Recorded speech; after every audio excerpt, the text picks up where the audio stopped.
She was 1,000 times correct. The Tarians would never go to war against the Dartans on the side of non-humans, especially gnomes who, to put it lightly, are not particularly beloved in either Taria or Darta. By the way, now that it's come up, Gallia started and stared intently into my eyes.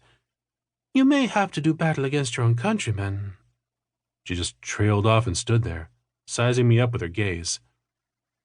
You know, I said thoughtfully, you are not the first to ask me this question. Here's my response. It is not a simple situation, but I've already made my choice. If my countrymen choose the side of darkness, I will always fight against them with no remorse or hesitation. But whether their choice will be conscious or not is a different question. Agreed, the Queen nodded, and the look in her eyes warmed. They may not exactly be aware who they are fighting for, and that little nuance gives us room to maneuver. For some time, we both sat in quiet contemplation. Gallia was the first to break the silence. All told, we will be up against around 25,000 soldiers just in mercenaries, she said mutedly. Add to that Fraudia Steel Legions and the Order of Mages. And that will not be all. Your intel is partially checked out. Hordes of necromorphs have flooded onto the steppe. Do you believe the Steel King was working in concert with the Order of Mages from the start? No way. I quickly refuted that possibility. I once had the chance to witness a conversation between the king and his captain. Beyond that, I journeyed in the wastes for some time with 2 Fraudian spies. They were tracking order messengers and Orcish shamans. The horde incursion was Magister Shatang's handiwork.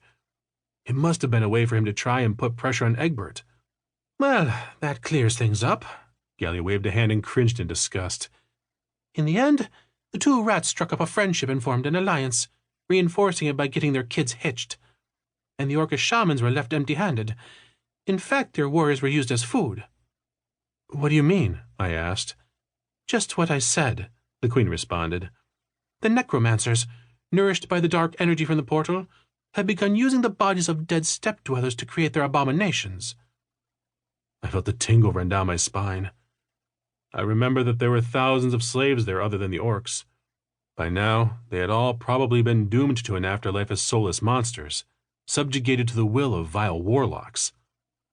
I clenched my teeth and fists. Gallia must have sensed my mood. Her hand sat down on my shoulder. I know what you are thinking, she said softly, and most likely I will not be able to stop you. I want to tell you merely that you are not alone any longer. Before you go rushing into battle, think everything through carefully and prepare yourself.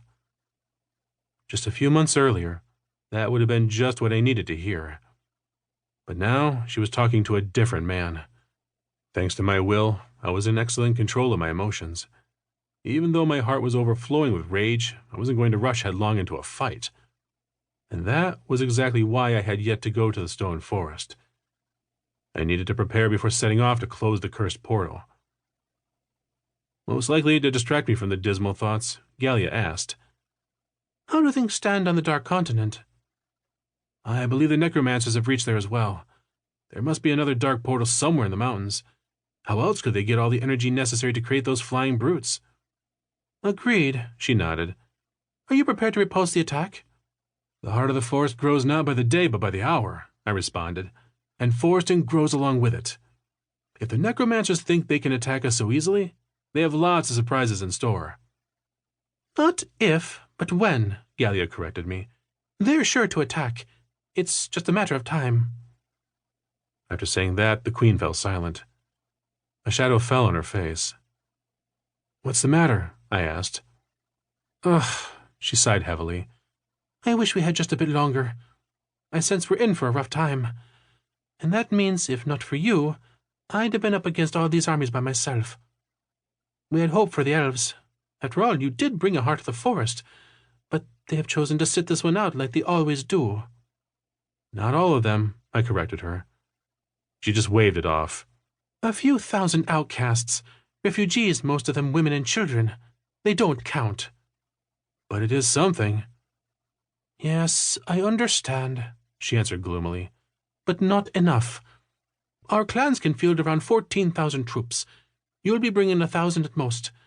You do understand, after all, that, in that case, we'll have to bear the brunt of the onslaught?